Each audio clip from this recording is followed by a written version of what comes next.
Jesucristo. ¿Ven? Bueno, la semana pasada entonces hablamos de las evidencias históricas de su existencia, ¿ok?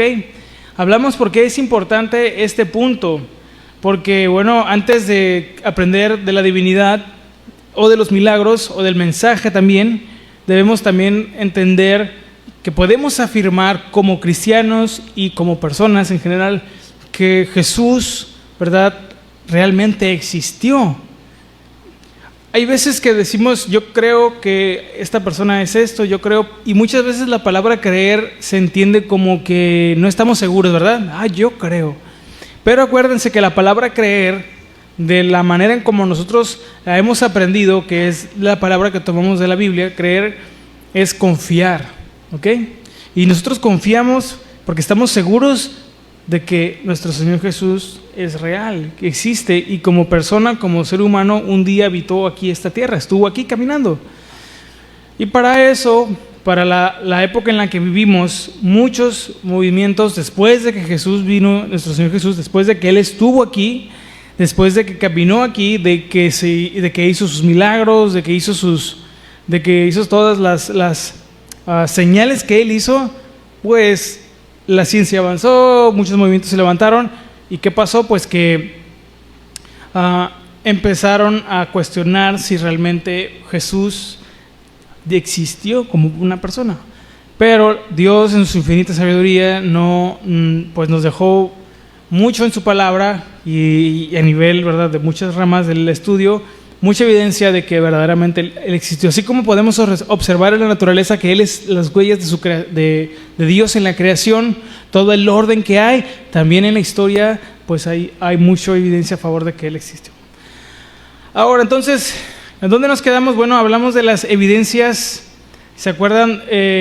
Cristianas, o evidencias o fuentes cristianas de su existencia. Y dijimos muchas cosas, dijimos varios puntos, ¿verdad? Por ejemplo, que hablamos de un criterio, bueno, de varios criterios. El que más explicamos fue el criterio de dificultad o de disimilitud. Hablamos de las fuentes, algunas de las fuentes cristianas que sí son confiables.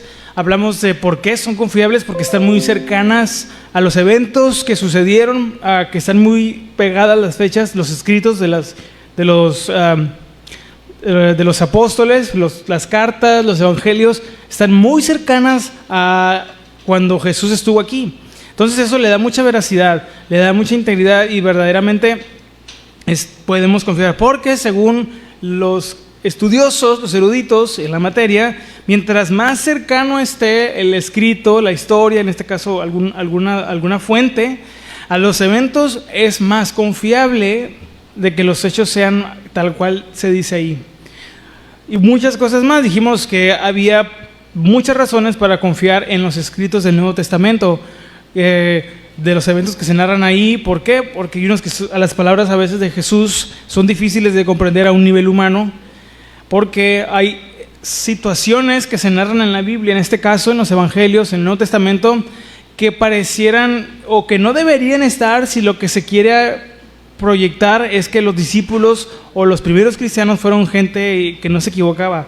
Pero vemos que en los relatos del Nuevo Testamento se presentan a los discípulos, a los apóstoles, como personas normales, que no tenían superpoderes, que se equivocaban, que de hecho cometieron muchos errores.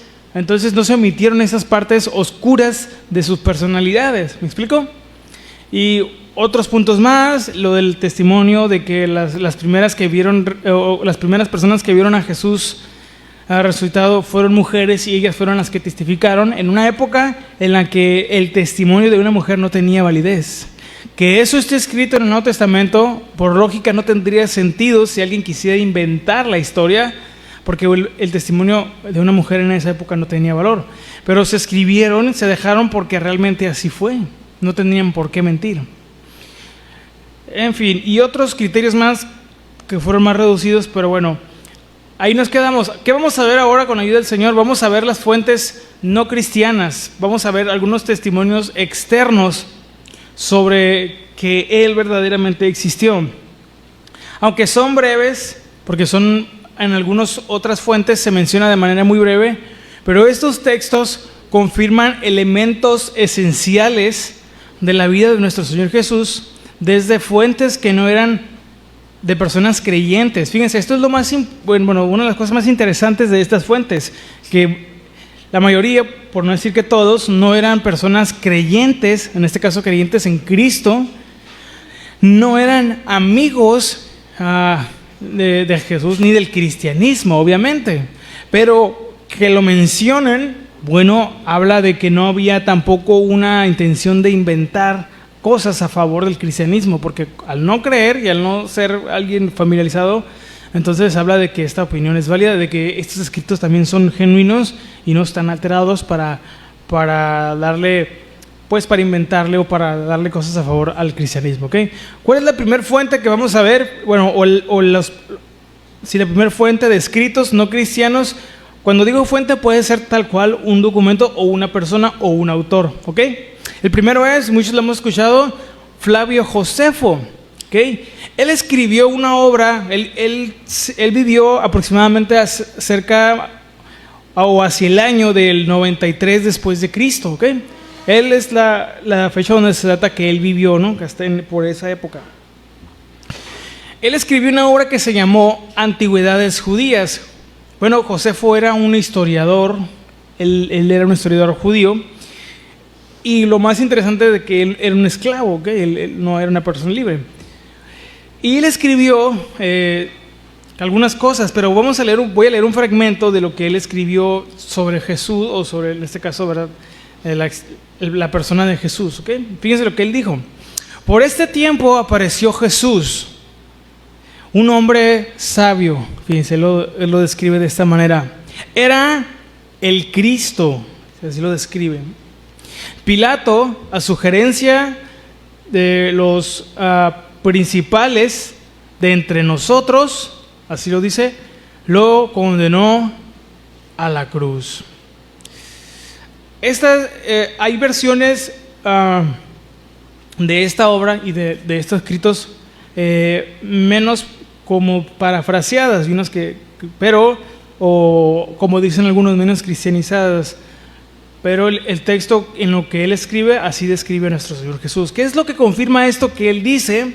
Bueno, él confirma en esto que está diciendo que realmente Jesús existió. Él reconoce, él escribe y data que existió Jesús, a quien llamaron el Cristo, ¿ok? Acuérdense que como él era judío, no lo reconocía como el Mesías, ¿no? Pero en su descripción, muchos externos al cristianismo dicen Jesús llamado el Cristo, porque así es como se conoció, ¿no? Entonces, esto afirma que la existencia de Jesús como personaje, como persona histórica, ¿ok? Real. También afirma o confirma su fama como un maestro o como alguien muy sabio, ¿ok? Ya en esa época Jesús era verdaderamente conocido por su sabiduría y por las enseñanzas, ¿ok? Mucha gente que lo escuchó, acuérdense que pues los discípulos llevaron y expandieron el evangelio por todas partes, ¿no? De lo que se conoce como lo que hoy es Medio Oriente, ¿no? O Asia Menor en aquella época. Entonces, por muchas partes de aquella época, de aquella región, se extendieron las enseñanzas, y ya después cuando se elaboró el canon del Nuevo Testamento. ¿Qué más confirma estas palabras de Josefo, de Flavio Josefo? Bueno, que su crucifixión fue bajo Poncio Pilato durante el gobierno de este procónsul, ¿no? Se dio la crucifixión o los eventos de la pasión y la crucifixión de nuestro Señor Jesús. ¿Qué más? Pues de que en él, en Jesús, está el origen del movimiento cristiano, porque él lo inició, bueno, históricamente hablando, él lo inició como lo que hoy entendemos como el cristianismo. Estas son las cosas que confirman las palabras de Josefo. Esta es la primera fuente no cristiana. Cuando digo no cristiana, ya sabemos a lo que nos referimos, ¿no? Que no es alguien que creía en Cristo, que no es alguien que era cristiano, que no practicaba el cristianismo, pero ahí está esa fuente. Un hombre de apellido Meyer, es un historiador, afirma sobre lo que dice Josefo. Es casi universalmente aceptado que Josefo hizo referencia a Jesús, incluso si los cristianos hubiesen editado el texto. Pues aunque no lo hubieran hecho, él realmente sí lo menciona en sus escritos. Y ahí está la evidencia histórica. Prácticamente nadie pone en tela de juicio que Josefo lo menciona, ¿no?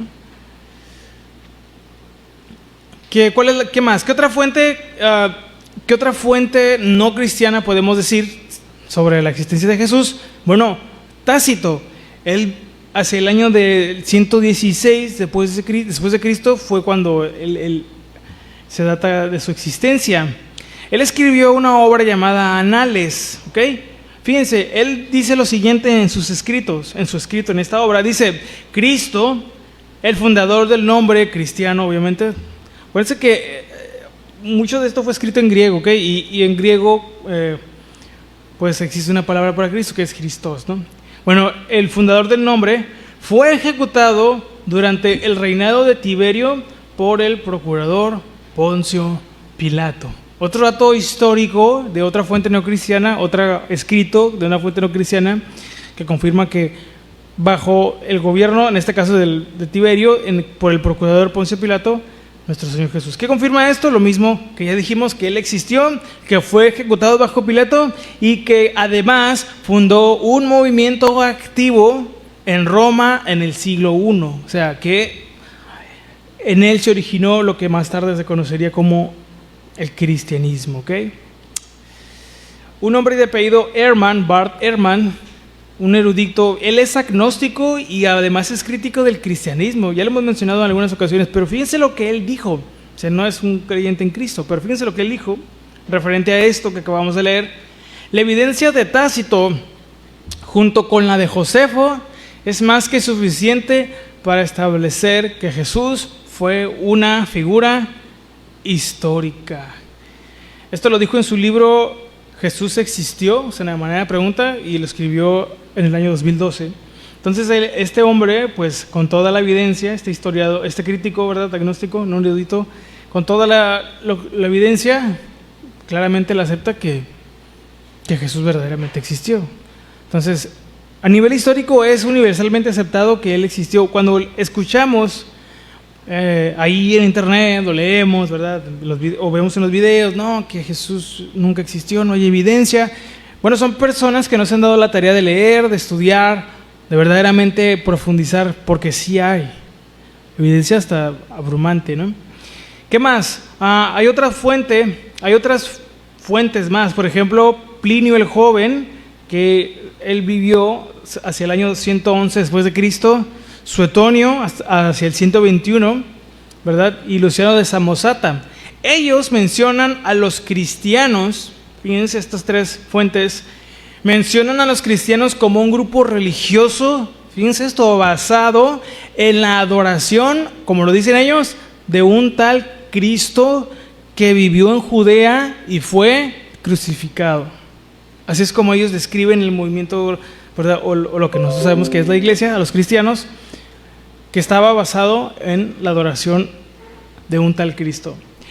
Aunque un poco indirectos, pero ellos refuerzan la existencia del movimiento originado por una persona real.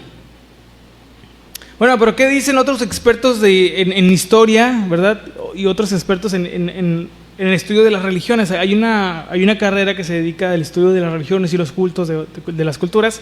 Pero ¿qué dicen otros expertos, además de todo eso que ya leímos? Fíjense, un hombre de apellido Sanders, él es agnóstico, dice: podemos estar seguros de que Jesús existió y de que fue crucificado bajo Poncio Pilato. Obviamente estos hombres son gente bastante letrada, hermanos, gente que se dedica a esto, que está preparada, que lee y que examina la evidencia bastante a un nivel muy, pues, concienzudo, ¿verdad? Ahí muy... Entonces, verdaderamente ellos, a pesar de creer o no, unos creen, otros no creen, la mayoría no cree, pero afirman, están de acuerdo que Jesús verdaderamente existió. Este hombre de apellido Sanders dijo esas palabras en su libro La figura histórica de Jesús, se llama el libro. Obviamente creo que este libro no sé si está en español, está en inglés, yo lo encontré y lo he visto en inglés, no sé si existe en español. Otro hombre llamado James, de apellido Dunn, él es un teólogo protestante, dijo lo siguiente: el hecho de que Jesús existió es para la historia tan seguro como cualquier otro hecho del mundo antiguo, no está a discusión. Y otro historiador llamado Paul Meyer, ¿verdad?, Dijo, ninguna persona razonable duda de la existencia de Jesús. Porque no hay evidencia, no hay razón para dudar de que verdaderamente Jesús existió. No hay algo que pueda, al examinar toda la evidencia, decir que Jesús a nivel histórico existió. Pero estas son las fuentes, obviamente, no cristianas. ¿Por qué las mencionamos o por qué creemos que es importante mencionarlas? Porque a la hora de hablar, o si nos toca algún día, si le toca algún día presentar defensa del Evangelio y de nuestra fe, estas fuentes son, pues digamos, de alguna manera también válidas para aquellos que no creen, porque estas personas no son cristianos devotos, no todos estos expertos en historia son cristianos devotos, y a pesar de eso reconocen que Jesús existió. No lo discuten, ahora ya la otra parte de dedicarse, ¿verdad?, a obedecer, eso es punto aparte, ya es la otra. Pero al menos en materia de que a nivel histórico Jesús existió, no lo discuten. Al menos no un historiador serio, no un historiador preparado le va a alegar o va a dudar de la existencia de Jesús. Los que sí dicen que no hay evidencia, es mucho, la mayoría no son gente preparada, no son profesionales en la materia, son personas que a veces nada más copian y pegan y publican o hacen videos, pero no tienen pues un respaldo académico para poder creer lo que están diciendo. Solamente son afirmaciones, suponen o afirman lo que suponen, pero no demuestran nada. Entonces podemos, aunque no lo necesitamos porque nosotros creemos en la veracidad de la palabra de Dios, porque la palabra de Dios es fiel, y aunque no necesitamos esto, también lo podemos presentar como argumentos a favor de que Jesús existió, ¿ok? Bueno, ¿por qué es importante mencionar esto para nuestra fe? Bueno, la historia, Dios obviamente en su sabiduría no dejó las cosas así por nomás. La historia respalda la existencia de nuestro Señor Jesús, y los datos son coherentes con lo que proclama el Nuevo Testamento. Los hechos, cómo se narran los sucesos y cada evento son coherentes, no hay inconsistencias. Ya hablamos de los relatos del Evangelio, de que por qué en algunas partes de los Evangelios se mencionan unas cosas, en otras ya explicamos por qué pasa eso. Porque los testigos, a la hora de contar una historia, unos añaden detalles que otros omiten, y la historia se complementa. Entonces, los Evangelios han sido bastante examinados, por lo menos a nivel histórico, y desde otras perspectivas, y se ha demostrado que realmente solamente varían en la historia porque fueron diferentes perspectivas. Pero la historia no se contradice, la historia no es incongruente, se complementa solamente y cuenta la historia completa. De hecho, hay un libro, no me recuerdo el nombre sinceramente, que junta los 4 evangelios, o sea, todos los escritos de los evangelios, y los acomoda en orden de los eventos que sucedieron. Entonces ahí están todos, es como si juntáramos todos los evangelios y los hiciéramos en un solo tomo, ¿okay? Pero los acomoda en los órdenes de los eventos que sucedieron, ¿no?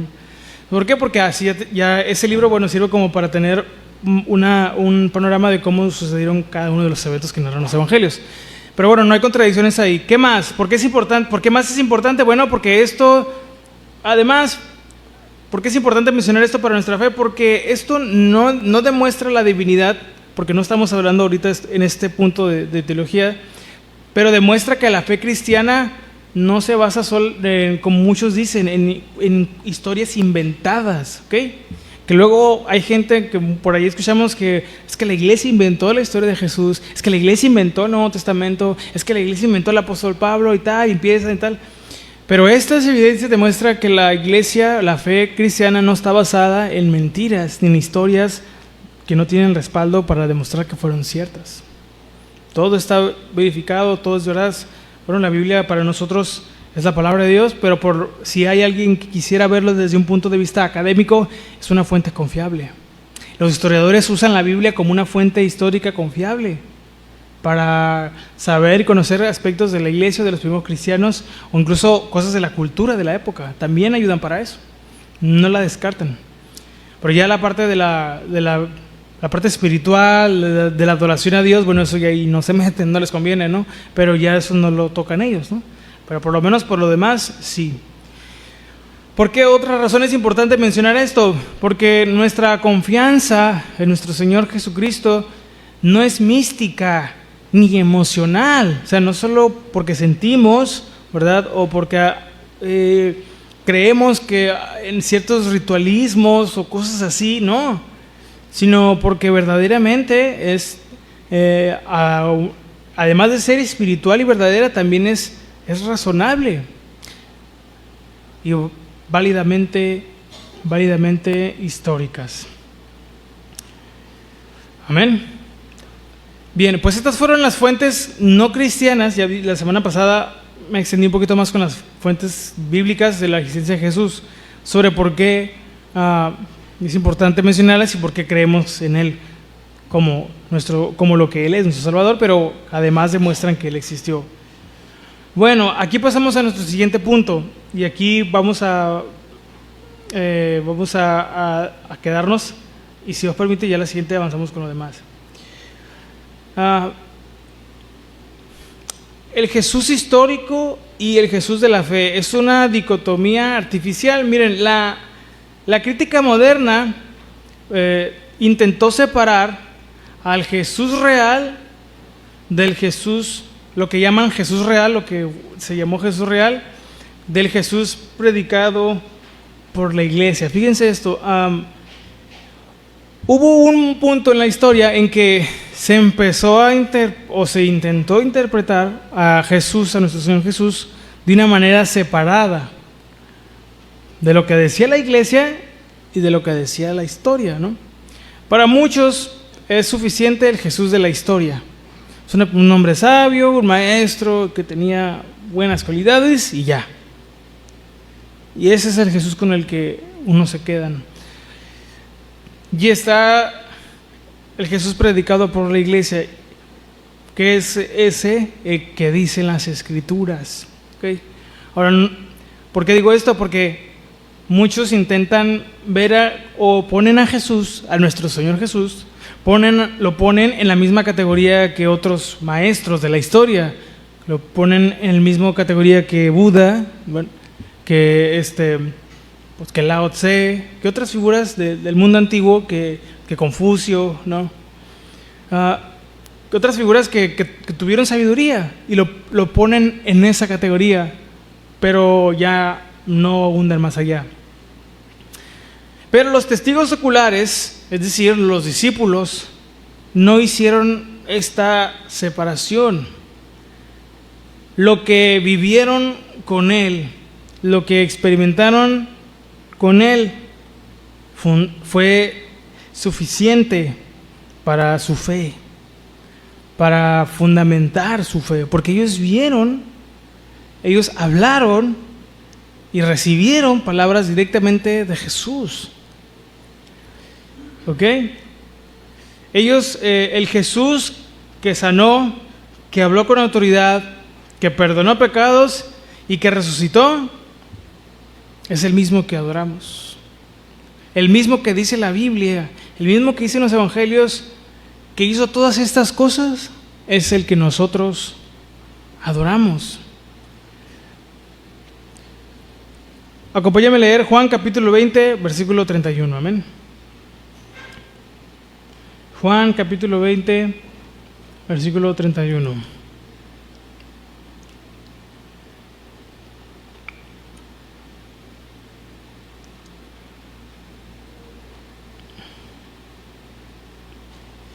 Dice así, bueno, vamos a leer desde el 30. Aquí Juan nos dice hacia el final de su, inspirado por el Espíritu Santo, pero nos dice cuál fue el propósito de haber escrito todo esto. Hizo además, versículo 30, Juan 20, 30, hizo además Jesús muchas otras señales en presencia de sus discípulos, las cuales no están escritas en este libro. Pero estas se han escrito ¿para qué? Para que creáis que Jesús es el Cristo, es decir, el Mesías, el Salvador, el Hijo de Dios, y para que creyendo tengáis vida en su nombre. Esa fe que recibieron, esa fe que vivieron los primeros cristianos, es la fe que se encargaron de transmitir a las siguientes generaciones. Pero, ¿qué pasó? Bueno, que esta fe también ha sido probada y ha sido amenazada por muchas cosas a lo largo de toda la historia, hermanos. Desde las herejías, ¿verdad? Desde los intentos de humanizar, o sea, quitarle la divinidad, ¿verdad?, a Jesús, vivirlo como otra cosa que no es. Pero los primeros creyentes, los primeros cristianos, recibieron esta fe verdadera, la cual se ha transmitido por muchas generaciones. Y hoy sigue siendo nuestra responsabilidad transmitir la fe verdadera a las siguientes generaciones. No solo de decir que Jesús, como lo dijimos ahorita, verdaderamente existió como un personaje histórico, sino con nuestra vida, con nuestro testimonio, mostrar que Él es alguien real, o sea, Él es real y transforma y nos ayuda a vivir en esa verdadera adoración para Él. Que no creemos en cosas inventadas, en cosas, en cuentos, nada de eso. Que la fe verdaderamente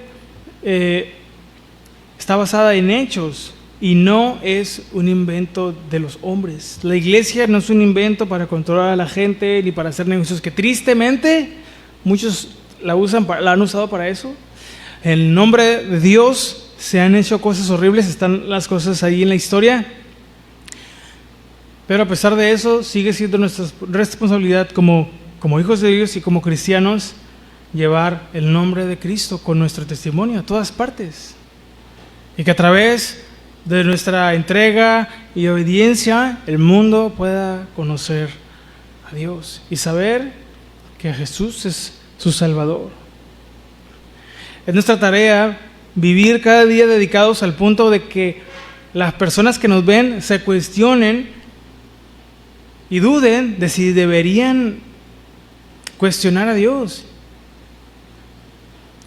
Que puedan decir cuando nos vean, bueno, ¿qué tal si a lo mejor Dios sí existe y lo he estado rechazando toda la vida? Que cuando vean, ¿verdad?, la luz de la iglesia, puedan ser simbrados en su interior y decir, bueno, tal vez estoy equivocado y Dios sí hace milagros y Dios sí transforma y la Biblia es verdad y la iglesia no es lo que a veces dice la gente que es la iglesia. Pero esa es nuestra tarea como cristianos. Amén. Entonces aquí nos vamos a quedar. En la siguiente parte vamos a hablar acerca de los evangelios. ¿Okay? Vamos a hablar si solo son historia o solo son teología. ¿Por qué? Bueno, porque no son biografías neutrales como las griegas o las romanas. Son testimonios, ¿verdad?, basados en hechos reales. ¿Okay? Hay mucha evidencia sobre esto, pero aquí esto nos va a decir mucho acerca de la vida y obra de nuestro Señor Jesús. Vamos a ver cómo cada uno de los evangelios nos muestra un aspecto de su obra, de su vida y de su obra. ¿Okay? El evangelio de Mateo nos muestra, ¿verdad?, una parte de él. Marcos, Lucas, ¿verdad?, y Juan, cada uno con un enfoque diferente, nos muestran con una imagen completa de su vida y de su obra. Amén. Entonces, si os permite, para la siguiente vamos a desglosar este punto y vamos a ver y cuál es la diferencia entre lo que hizo Jesús, lo que nuestro Señor Jesús vino a hacer, lo que vino a dar y lo que otros maestros intentaron dar o hacer hacia la humanidad. Aunque muchos tuvieron buenas intenciones, pues no, se quedaron en la tumba. Pero Él resucitó. Su tumba está vacía. Amén. Bueno, vamos a orar, vamos a entregar este tiempo. Y si el Señor lo permite, nos estamos viendo para la siguiente clase. Amén. Oremos. Padre, damos gracias en esta hermosa tarde una vez más porque nos permites estar aquí, este tiempo de estudio, aunque es una clase. Señor, gracias porque realmente nosotros no necesitamos la evidencia histórica o científica, así como una necesidad para creer. Tu palabra es suficiente, tu Espíritu Santo es suficiente para convencernos, para predicarnos, para llevarnos a toda verdad a través de tu palabra.